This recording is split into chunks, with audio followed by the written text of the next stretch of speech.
राधे राधे भक्तों, कार्तिक मास महात्म का आज मैं आपको 23वां अध्याय सुनाऊंगी। ध्यान से सुनिए।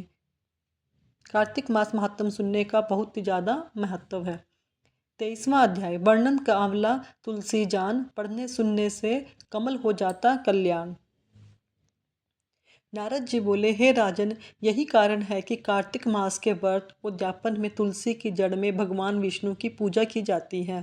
तुलसी भगवान विष्णु को अधिक प्रीति प्रदान करने वाली मानी गई है।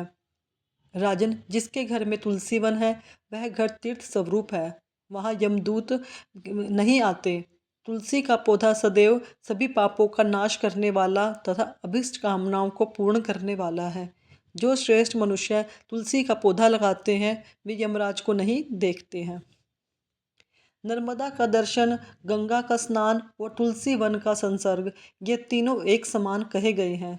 जो तुलसी की मंजरी से संयुक्त होकर प्राण त्याग करता है वह सैकड़ों पापों से युक्त ही क्यों न हो, यमराज उसकी ओर नहीं देख सकते। तुलसी को छूने से कामिक, वाचिक, मानसिक आदि सभी पाप नष्ट हो जाते हैं। जो मनुष्य तुलसी दल से भगवान का पूजन करते हैं वह पुनः गर्भ में नहीं आते, अर्थात जन्म मरण के चक्कर से छूट जाते हैं।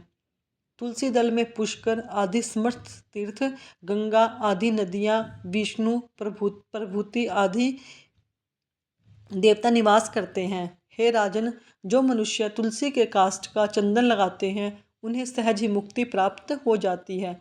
उनके द्वारा किए गए पाप उनके शरीर को छू भी नहीं पाते हैं। जहाँ तुलसी के पौधे की छाया होती है वहीं पितरों की तृप्ति के लिए श्राद्ध करना चाहिए।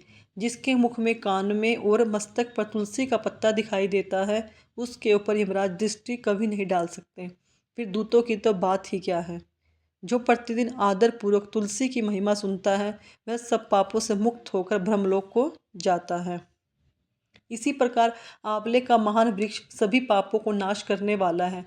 आंवले का वृक्ष भगवान विष्णु को प्रिय है। इसके स्मरण मात्र से मनुष्य गोदान का फल प्राप्त करता है। जो मनुष्य कार्तिक में आंवले के वन में भगवान विष्णु की पूजा तथा आंवले की छाया में भोजन करता है उसके भी पाप नष्ट हो जाते हैं। आंवले की छाया में मनुष्य जो भी पुण्य करता है वह कोटि गुना हो जाता है। जो मनुष्य आंवले की छाया के नीचे कार्तिक में ब्राह्मण दंपत्ति को एक बार भी भोजन देकर स्वयं भोजन करता है वह अन्न दोष से मुक्त हो जाता है। लक्ष्मी प्राप्ति की इच्छा रखने वाले मनुष्य को सदैव आंवले से स्नान करना चाहिए। नवमी, अमावस्या, सप्तमी, संक्रांति, रविवार, चंद्र ग्रहण और सूर्य ग्रहण के दिन आंवले से स्नान नहीं करना चाहिए। जो मनुष्य आंवले की छाया में बैठकर पिंडदान करता है उसके पितर भगवान विष्णु के प्रसाद से मोक्ष को प्राप्त होते हैं। जो मनुष्य आंवले के फल और तुलसी दल को पानी में मिलाकर स्नान करता है उसे गंगा स्नान का फल मिलता है। जो मनुष्य आंवलों के पत्ते और फलों से देवताओं का पूजन करते हैं उसे स्वर्ण मणि और मोती द्वारा पूजन का फल प्राप्त होता है। कार्तिक मास में जब सूर्य तुला राशि में होता है तब सभी तीर्थ, ऋषि, देवता और सभी यज्ञ आंवले के वृक्ष में वास करते हैं। जो मनुष्य द्वादशी को तुलसी दल और कार्तिक में आंवले की छाया में बैठकर भोजन करता है उसके 1 वर्ष तक अन्न संसर्ग से उत्पन्न हुए पापों का नाश हो जाता है। जो मनुष्य कार्तिक में आंवले की जड़ में विष्णु जी का पूजन करता है उसे श्री विष्णु क्षेत्र के पूजन का फल प्राप्त होता है।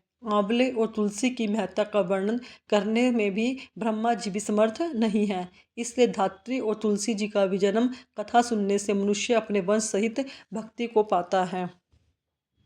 बोल विष्णु भगवान की जय।